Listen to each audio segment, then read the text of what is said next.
Pour lui, à un moment donné, il dit, non, mais la révolution, c'est quand même pas faire du théâtre. Donc, quand on veut faire du théâtre, à un moment donné, on fait du théâtre, ou si on veut faire la révolution, on fait la révolution. Mais on fait pas les deux, c'est se mentir à soi-même.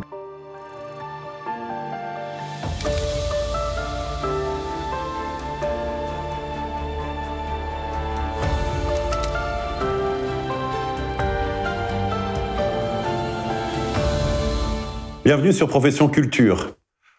Bonjour Julien Centresse. Bonjour Pierre-Julien Monastier.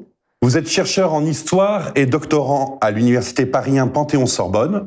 Vous préparez une thèse sur l'écriture de l'histoire dans l'œuvre de Patrice Chéreau, sur lequel vous avez publié déjà plusieurs articles, notamment dans des ouvrages collectifs, et depuis 2018, vous dirigez la publication du Journal de travail du célèbre metteur en scène, dont le 4e volume que voici, qui couvre les années 1974 à 1977, vient de paraître chez Actes Sud. Au total, ce sont déjà plus de 1000 pages de notes et de commentaires qui ont été colligés et publiés en 4 ans. Un travail absolument colossal. Alors, quand on est face à une telle matière, comment s'y prend-on ? Comment se présentent toutes ces notes de travail ? Alors vous avez tout à fait raison de le souligner, effectivement, maintenant c'est 15 ans à peu près d'ateliers de mise en scène que propose le journal de travail. Et effectivement, avant de les récoller d'une manière chronologique, en fait ces notes de travail sont déjà extrêmement difficiles à lire. Patrice Chéreau, même pour lui-même, avait des difficultés à se lire. Il est passé en plus très tardivement à la machine à écrire, puis à l'informatique. Et donc ce sont beaucoup de notes manuscrites, écrites sur le plus souvent sur des feuilles A4 ou des carnets dont il détache les pages. Et donc elles sont actuellement dans 2 grands centres d'archives. Le premier étant celui qui coédite, donc l'IMEC, l'autre étant la Cinémathèque à Paris. La Cinémathèque est connue, l'IMEC. L'IMEC, donc l'Institut Mémoire de l'édition contemporaine, qui est en Normandie, du côté de Caen, et qui possède beaucoup des archives de Patrice Chéreau, notamment théâtre et opéra, et beaucoup de cinéma après les années 2000. Alors ça consiste ça c'est la matière que vous présentez, et comment on collige ça ? Parce que vous écrivez notamment, je crois que c'est dans le volume 2, vous écrivez que c'est forcément une reconstruction, puisque lui travaille sur des feuilles volantes. Exactement. Alors il y aurait eu plusieurs façons de procéder. Au départ, on s'est demandé est-ce qu'on allait éditer ça par œuvre, c'est-à-dire comme c'était présenté dans les archives. C'est-à-dire par mise en scène. Par mise en scène, voilà. Et donc, ça aurait permis d'expliquer la genèse de toutes les œuvres précises. Sauf que Patrice Chéreau, très vite, quand on regarde l'agenda, on s'intéresse à sa façon de procéder, on s'aperçoit qu'il n'est pas rare que dans une archive, par exemple consacrée à tel spectacle, il y ait des notes de travail consacré à un autre spectacle qu'il prépare simultanément. Et en fait, c'est quelqu'un qui travaillait effectivement simultanément il avait par exemple chez lui plusieurs grandes tables de travail, c'était des grandes tables sur tréteau, et en fait, il allait comme ça de table en table, de projet en projet. Et donc, les uns et les autres se nourrissaient des mêmes lectures, des mêmes interrogations.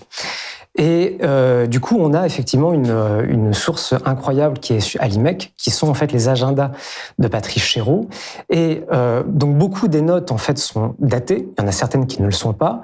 Mais en fait, comme il fait beaucoup mention de spectacles qu'il va voir, de livres qu'il lit, et que dans les agendas, on a par exemple la mention de la date à laquelle il va voir le spectacle, la date à laquelle il achète les livres, la date à laquelle il voit telle personne, et on a le compte rendu de la rencontre dans les notes. Ça permet quand même de retrouver la chronologie. Et donc, ça permet de retrouver cette méthode de travail qui n'apparaît pas forcément quand on va regarder, par exemple, une boîte d'archives à l'IMEC ou à la Cinémathèque. C'est donc effectivement ce travail continu qui va de table en table et qui dessinait donc ce que lui, il appelait peut-être une chaîne de montagnes immergée dont on ne voyait peut-être que des îles. Ça, c'était les présentations au public, donc ponctuelles et un peu hétéroclites. Mais en fait, tout ça, il y a une logique dessous. On va revenir sur la logique après, mais quel est l'intérêt de publier des fragments épars ? J'avais noté une citation de François Regnault, qui a été le collaborateur de Patrice Chéreau, qui dit ce sont des précieuses traces préhistoriques d'un monde disparu, en parlant de ces notes et de ce que vous en avez fait. En quoi vous sentez pertinent de publier cela, alors qu'on est dans un art de l'éphémère, par définition, le théâtre, c'est la mise en scène, on l'oublie. Alors évidemment, il y a les technologies modernes, mais on pourrait dire quand même que c'est pas destiné forcément à rester. C'est vrai.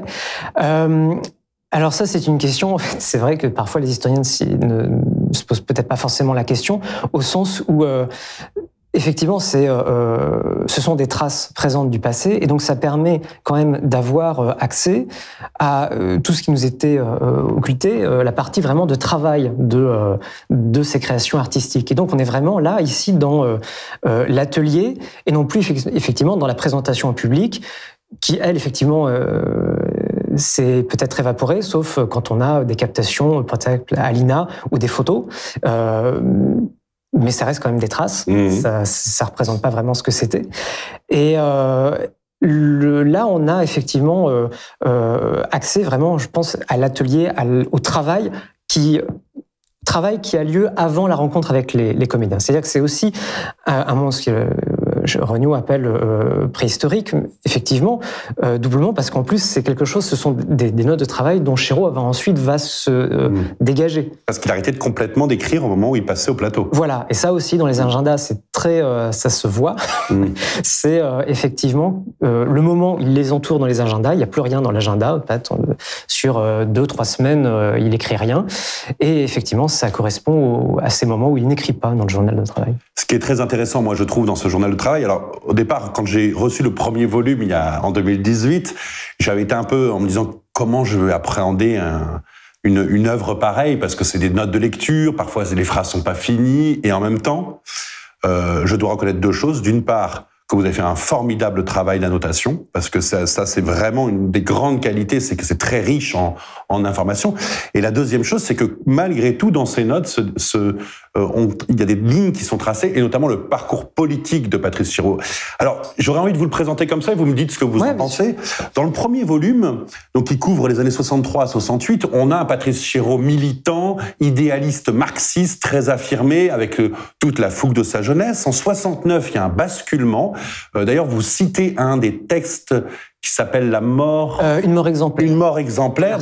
Un article que vous citez en grande partie dans vos notes, qui est assez intéressant, qui montre qu'il faut se détacher de cet idéalisme un peu trop naïf pour aller vers le politicien. Donc ça, c'est peut-être un mot, j'ai pas tout à fait forcément compris ce qu'il voulait dire par là.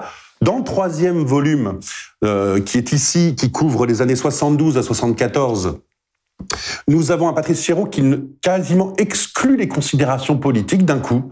On sent que ce en quoi il croyait, c'est plus très juste, ou en tout cas, il sait plus quoi en faire. Et alors, dans le quatrième volume, donc qui couvre les années 74 à 77, il évoque la faillite intellectuelle du marxisme. Alors, le marxisme vu par Althusser, on en parlera peut-être, et c'est concomitant avec la sortie d'une part de l'archipel du Goulag de Solzhenitsyn en 74-75, et aussi du livre de Glucksmann qui s'appelle La cuisinière et le mangeur d'hommes, qui est une grande critique du marxisme. Est-ce que ça vous semble bien résumer son parcours politique, et qu'est-ce que vous en dégagez, vous, de votre côté, comme historien ?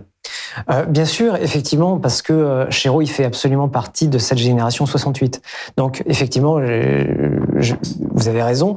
En fait, c'est une génération qui se politise pendant la guerre d'Algérie.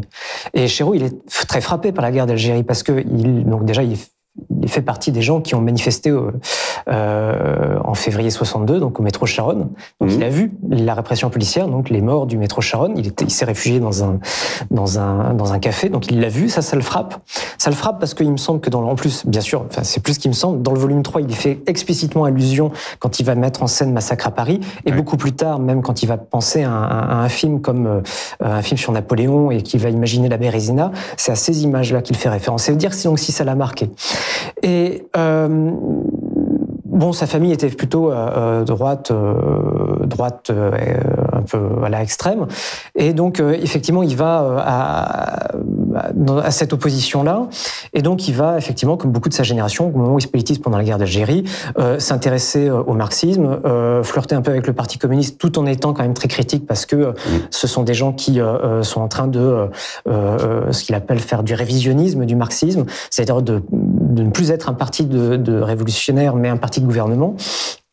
Et effectivement, en 68, c'est une première faillite intellectuelle, une faillite aussi bien sûr financière, c'est celle du théâtre de Sartrouville, mais aussi une faillite intellectuelle parce que évidemment, lui qui faisait un théâtre effectivement matérialiste, c'est-à-dire après ses lectures d'Althusser, il y avait cette idée que il devait dévoiler les illusions de la conscience à un public en principe ouvrier ou de la classe ouvrière, et donc ensuite susciter l'action en dévoilant effectivement toutes les illusions de la conscience et donnant une véritable conscience au public. Sauf que en 68, il s'aperçoit que le public qui vient, c'est pas le public ouvrier, c'est un public des fois de gens qui viennent de Paris, parce qu'on a entendu dire qu'il y avait des choses intéressantes à Sartrouville, que ce sont des gens. Ça n'a pas beaucoup changé. Hein. Voilà. Donc en fait finalement, et puis ensuite il y a une sorte de tautologie où le théâtre devient lui-même l'action politique. Et donc finalement, pour lui, à un moment donné, il se dit, non, mais la révolution, c'est quand même pas faire du théâtre. Donc quand on veut faire du théâtre, à un moment donné, on fait du théâtre, ou si on veut faire la révolution, on fait la révolution. Mais on fait pas les deux, c'est se mentir à soi-même. Donc c'est là une première fracture. Et effectivement, là, il devient plus politicien. C'est le moment où il écrit donc une mort exemplaire. Il arrête ce théâtre qui à la fois allie création et action culturelle. Et il dit, devenons plus politiciens. C'est-à-dire que là, vraiment, c'est pratiquement une période où il s'intéresse vraiment au maoïsme. Il y a vraiment l'idée qu'il faut s'intéresser, apprendre des masses, apprendre des classes ouvrières. Et pourtant, il choisit la création artistique. C'est-à-dire qu'il se dit, voilà, moi, je n'ai pas une conscience d'ouvrier, moi, j'ai une conscience intellectuelle. Et donc, c'est ça qui va mettre en scène dans tout ce qu'il va faire en Italie. Et est-ce pour ça que... La place de l'intellectuel et son rôle. Et est-ce pour ça qu'il dit que les enjeux formels sont des enjeux essentiellement politiques? Oui. Moi, je cite dans son texte relatif au travail sur Joaquin Murrieta, il écrit que la cohérence d'écriture n'est pas un problème de forme, n'est pas un problème d'esthétique, ni une question morale, mais un enjeu essentiellement politique. Oui. Et en plus, c'est faire fi comme ça un peu de toute la polémique qui avait eu lieu dans les cahiers du cinéma, où justement, à propos du film de Pontecorvo, Capot, il y avait eu cette fameuse polémique autour de l'idée que les travelling étaient une affaire de morale. Mmh. Et donc lui, il dit, non, c'est pas une affaire de morale, moi, ce qui m'intéresse, c'est la politique. Parce que pour lui, la forme, la question esthétique, et depuis le début, même avant même sa première mise en scène, il y a une archive formidable à l'IMEC qui est un exposé scolaire de 63, je crois, dans lequel, en fait, il définit un peu ce que lui, il entend par l'engagement dans l'esthétisme. Et donc, pour lui, très vite, et c'est ce qu'il met en scène dans toutes ces années où il est vraiment marxiste, l'idée, c'est que, évidemment, l'esthétisme, la forme, c'est pas quelque chose qui est de l'ordre de l'ornement ou du beau pour faire joli. Évidemment, pour lui, ça, c'est bourgeois. Et donc, il s'agit de le critiquer. Pour lui, c'est de la communication politique, mais la communication politique parce que d'abord, une forme esthétique, et pas là, il a lu Althusser. L'idée, c'est que c'est d'abord une conscience qui est une forme d'expression de la conscience, d'une conscience en particulier. Et donc, il y a des formes qui sont plus aptes que d'autres à rapporter une situation ou une conscience. Et évidemment, c'est toute la critique, évidemment, que vous aviez rapportée, qui est celle de, par exemple, Victor Hugo, qu'il faut se débarrasser de la littérature Victor Hugo parce que c'est quelque chose il n'a absolument rien compris à la classe ouvrière qu'il met en scène. Et donc, il faut sortir de ce mélodrame pour évoquer quelque chose d'autre. Et donc, la question de la forme, pour Chéreau, évidemment, c'est une critique. Est-ce qu'on pourrait dire que c'est un utilitarisme politique ? Il va pas jusque là parce que c'est quand même quelqu'un. Non mais moi je pose la question. Oui. Mais non mais justement lui, avec vous. Ah oui. Mais je pense qu'il se pose vraiment la question en tout cas dans le premier volume, et il choisit vraiment d'être du côté de la création dès 68-69. Par contre, ce qu'il veut à travers ces spectacles, à un moment donné, et surtout dans ces années 69-71 en Italie, c'est quand même poser la question, lui, de l'engagement de l'intellectuel. Il le dit très clairement dans ses écrits à Paolo Grassi. Moi, j'ai un discours à donner sur le rôle de l'intellectuel engagé, donc en fait du sien, et qui est finalement tout le temps très critique. Ce qui est assez formidable chez Chéreau, c'est qu'il remet tout le temps sur le métier ses mises en scène. Même après, il y a cette phase de plateau où il écrit plus, mais il y revient après, encore et encore. Notamment, il a une grande passion, ce qui est assez surprenant pour Marivaux. On n'imagine pas Chéreau avec Marivaux, mais bon.